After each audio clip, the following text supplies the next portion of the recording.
tuvo y tiene aún en el día de hoy como lugar estratégico la iglesia de Gesù en Roma.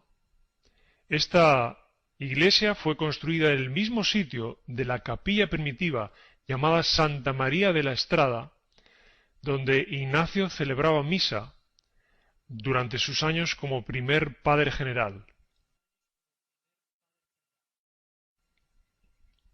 Ahí tenemos dos esculturas a la entrada de la iglesia que simbolizan cómo la iglesia de Roma debe pisotear a todos los herejes protestantes. Obsérvese una vez más encima de las figuras el disco solar representando al sol. Dentro de la iglesia encontramos una imagen de San Ignacio, también con el disco solar detrás de él.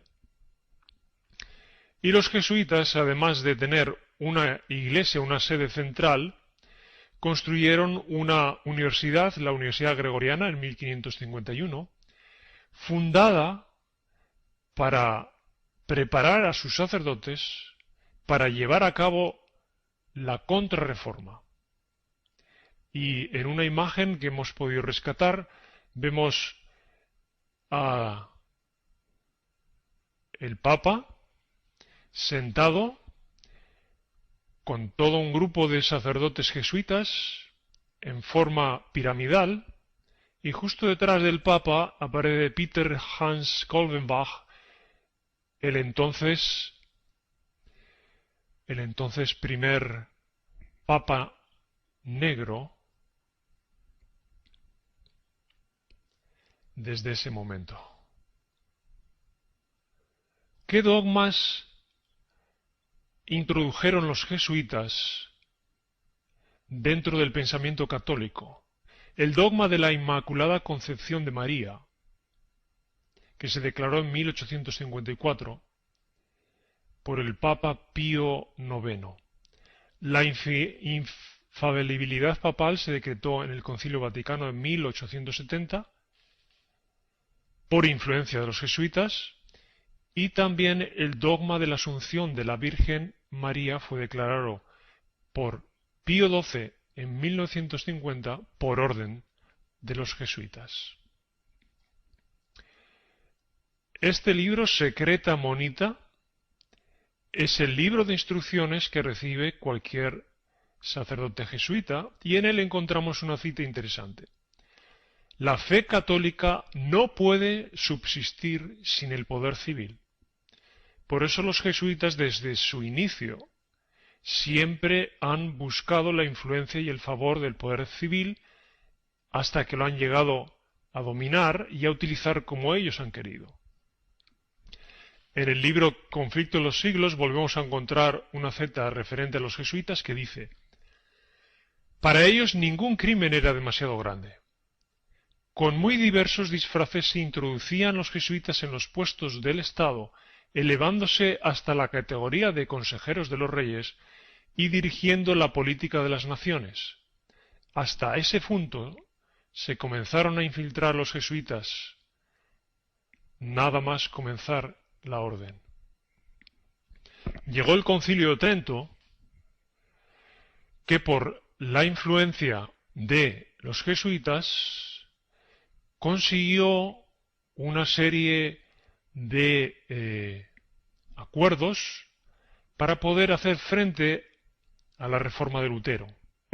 Este concilio consistió de 25 sesiones, y en esas 25 sesiones se maldijeron y condenaron todas las doctrinas de la reforma. En la cuarta sesión, los jesuitas condenaron la libertad de expresión, la libertad de prensa y la libertad de conciencia. Entre otras cosas, desde ese momento comienza oficialmente la contrarreforma que inició Lutero. Se presenta la teología antiprotestante. Aparece una nueva definición de anticristo, tratando de desviar la atención de la interpretación oficial de los protestantes, que se referían al papado como el anticristo. Aparece la doctrina del futurismo, algo que dice que la segunda venida está siempre en el futuro, y también fue entonces donde se empieza a introducir la doctrina del rapto secreto. Otra cosa que se introduce a partir de ese concilio es el confesionario. Las confesiones se practicaban en las cortes reales europeas como fuente de información y medio de influencia. Y los jesuitas inventaron el confesionario para extender la práctica de la confesión a todos los niveles de la Iglesia católica. Pero fue tal el poder que fue tomando esta orden que el 21 de julio de 1773 el Papa Clemente XIV prohíbe la orden de los jesuitas y es asesinado poco después. Él mismo llegó a reconocer que su acción podría costarle la vida. Igual que a él, ha habido otras personas que intentaron hacer frente a los jesuitas, pero no pudieron. Ese fue el caso de Juan Pablo I, que fue asesinado por los jesuitas 33 días después de su elección en 1978, por intentar quitar de su puesto al día siguiente de su muerte a Pedro Arrupe, el entonces general superior de la orden. Así que, una vez que los jesuitas fueron prohibidos, los jesuitas consiguieron refugio primero en Prusia, donde Federico II el Grande lo recibió, igualmente Caterina II la Grande, emperatriz de Rusia. Ella protegió a los jesuitas en Rusia y de allí muchos partieron hacia Estados Unidos. ¿Qué es lo que hicieron los jesuitas entonces en medio de esa prohibición papal? Pues por medio del general superior Lorenzo Ricci, el 1 de mayo de 1776, crearon la Orden de los Illuminati en Baviera, usando a un jesuita llamado Adam Weishaupt. Es desde entonces que los jesuitas se convierten en una secta secreta organizada, y trabajando en secreto, su eficacia iba a ser aún mayor que antes. ¿Quién fue Adam Weishaupt? Adam fue un jesuita y fue catedrático de la Universidad Jesuita de Ingolstadt, en Baviera, Alemania. Adam Weishaupt hizo referencia al Novus Ordo Seclorum, que se traduce al castellano Nuevo Orden Mundial. Ingolstadt era llamada la ciudad de los jesuitas. La Enciclopedia Católica dice que durante la Contrarreforma, Ingolstadt hizo más que cualquier otra universidad por defender la fe católica, y fue para la Iglesia Católica en el sur de Alemania lo mismo que Wittenberg para el protestantismo en el norte. Así que desde ese momento, 1776, los jesuitas habrían sido los inspiradores y los jefes secretos de los Iluminados de Baviera, según reconoce el libro Los Illuminati. Y en ese mismo libro encontramos en la página 60 que dice que en tiempos de Weishaupt los jesuitas dirigían la enseñanza teológica y filosófica de más de 80 universidades. Para 1782 ocurrió algo de gran importancia para la historia de la humanidad. En ese año se celebró la Convención de Wilhelmsbad.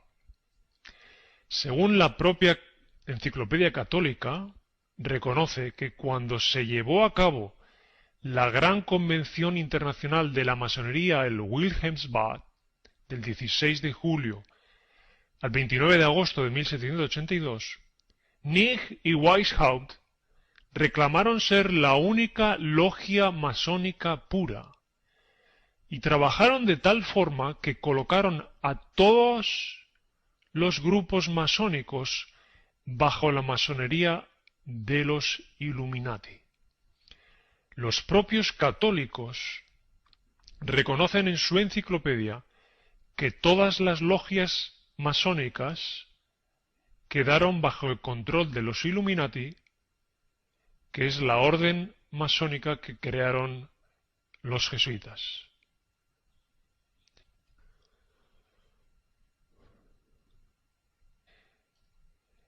Ese es el símbolo tan utilizado por los masones. Y la G no representa el gnosticismo tal y como se ha hecho creer. La G representa Yesu, que es el lugar desde donde controlan los jesuitas el planeta.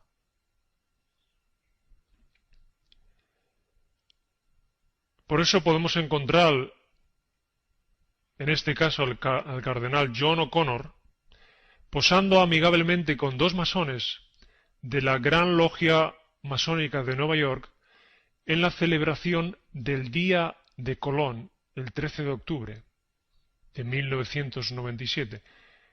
Y observe bien la M del faldón masónico. Y observe bien la M en el ataúd del Papa Juan Pablo II.